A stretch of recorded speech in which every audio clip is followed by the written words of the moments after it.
Hey everyone, the manga viewers here, and since My Hero Academia Your Next Movie has come out, I've decided to talk about it and tell you guys what I honestly think about the movie since I just watched it.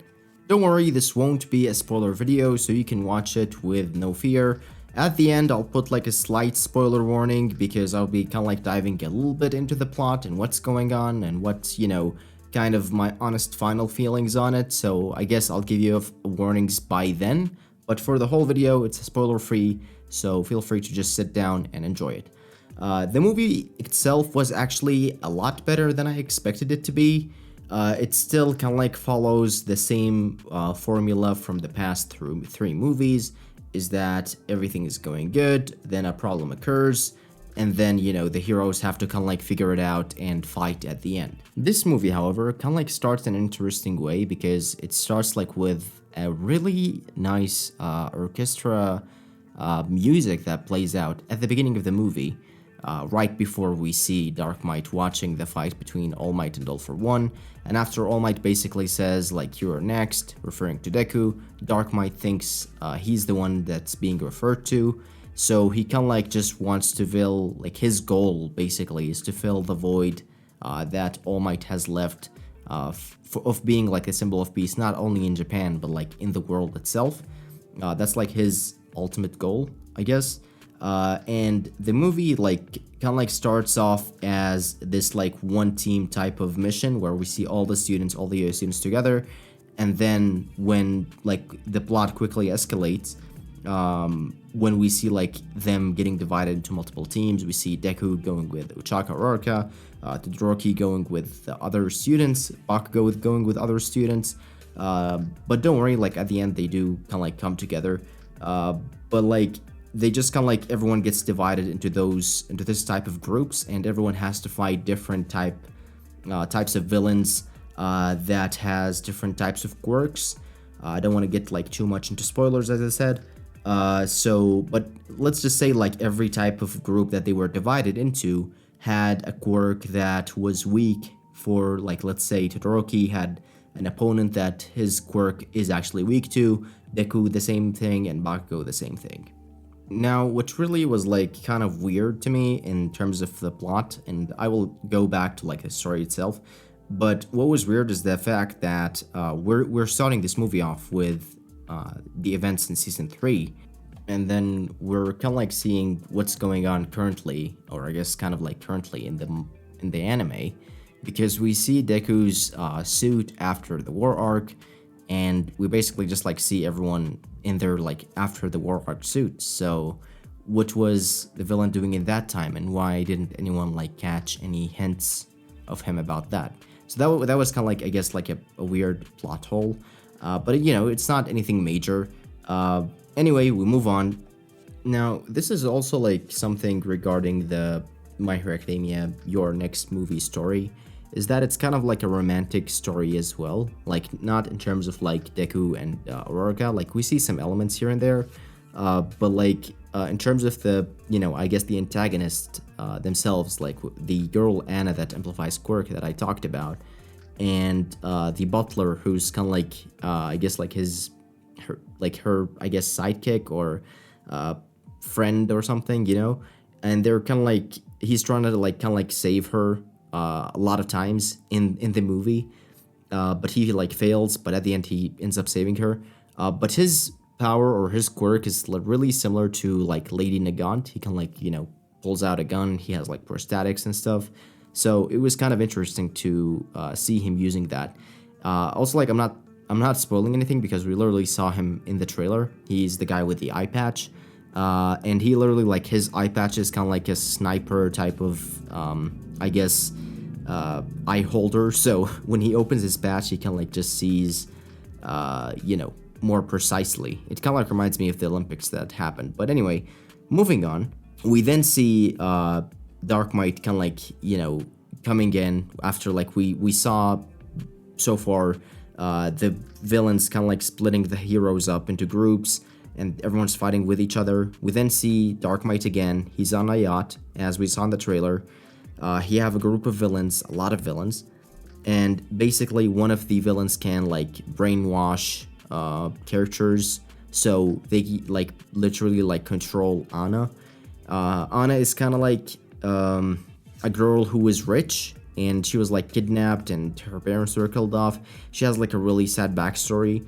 But anyway, he basically like all Dark Might kind of like just snaps and literally like flips the switch on the world. He basically hijacks every network, every TV, everything basically, and announces that he will become the next symbol of peace.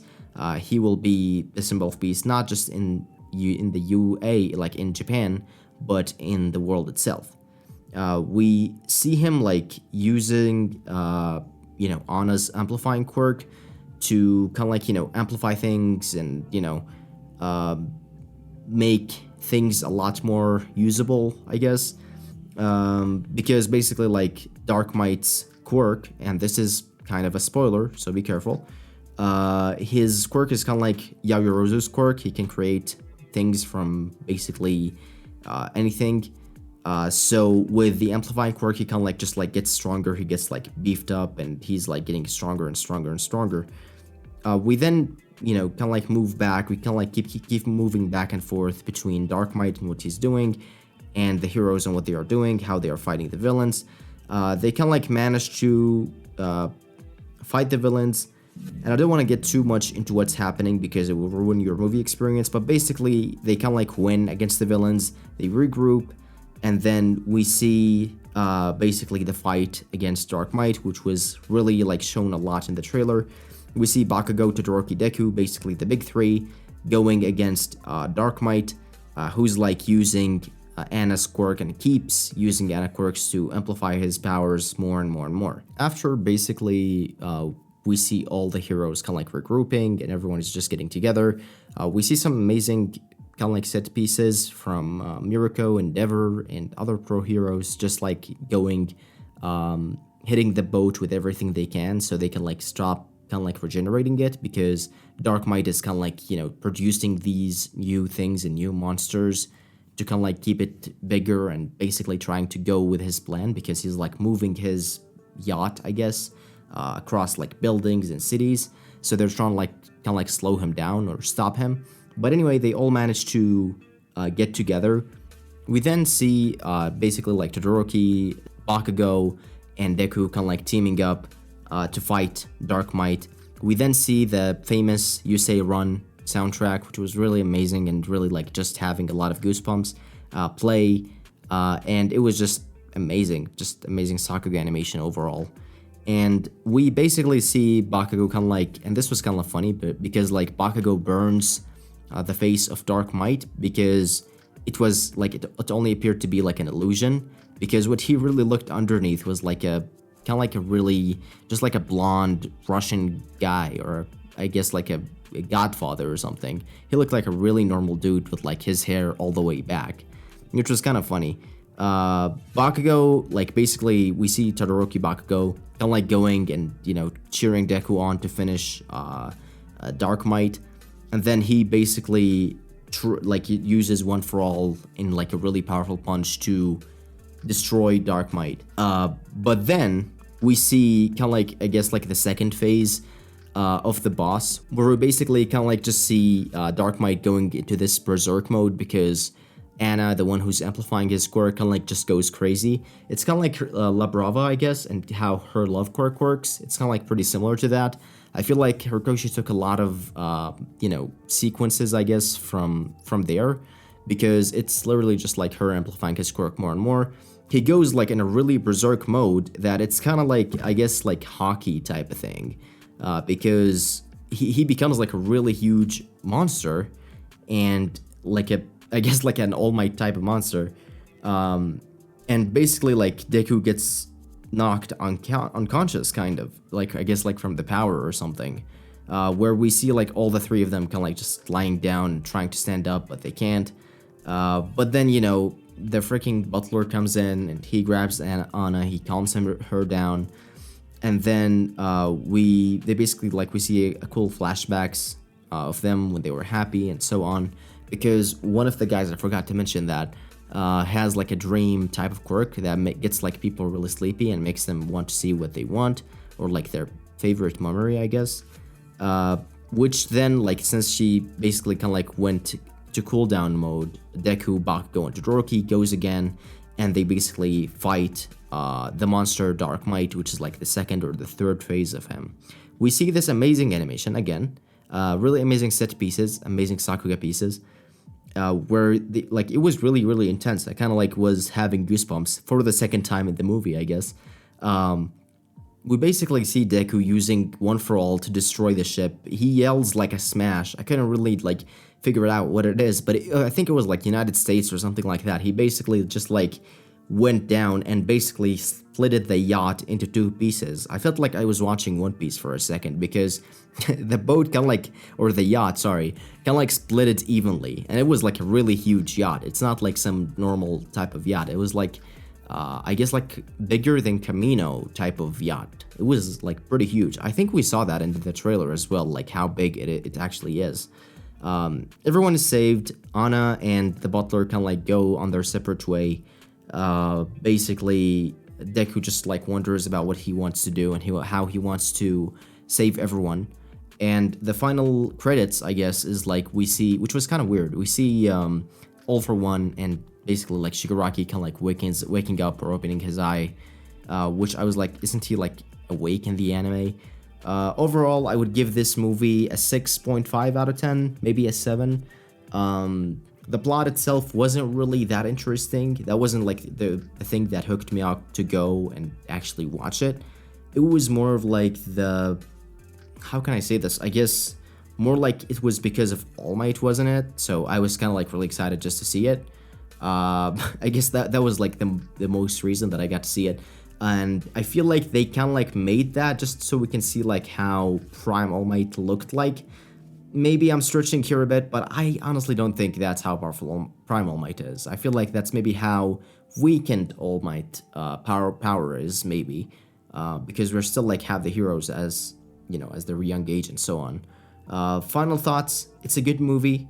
There's a lot of amazing set pieces and, you know, comedy scenes. Pretty good. And the orchestra at the beginning was amazing. The Yusei run at the end was amazing. The last two fights were pretty amazing. But I just kind of like didn't like the fact that we just go to the same route every time with every film, where we just like, okay, do your best, surpass your limits, and you will basically win. That's kind of like a bit repeated throughout the whole series, every time. So it's kind of like gets a little bit boring, if you know what I mean. But overall, I enjoyed my time. Highly recommend you guys watching it if you want to watch it, or if you like My Hero Academia. I think it's dropping in October in the US and other places, I'm not sure.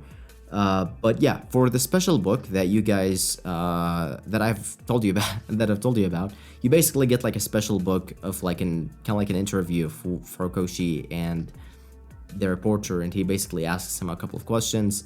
And one of them was like how All Might is talking with all these women, how experienced is he? And Horikoshi Sensei basically says like he has 0 experience. We also see like something about like how much can Bakugo tolerate spices or something, and it was like over 1 billion, I don't know, joules or something. It was something insane. It's like he can use his mouth to blow off villains, I guess. Like just like starts sweating in his mouth, and then he's just like, I don't know. It was really funny, I guess.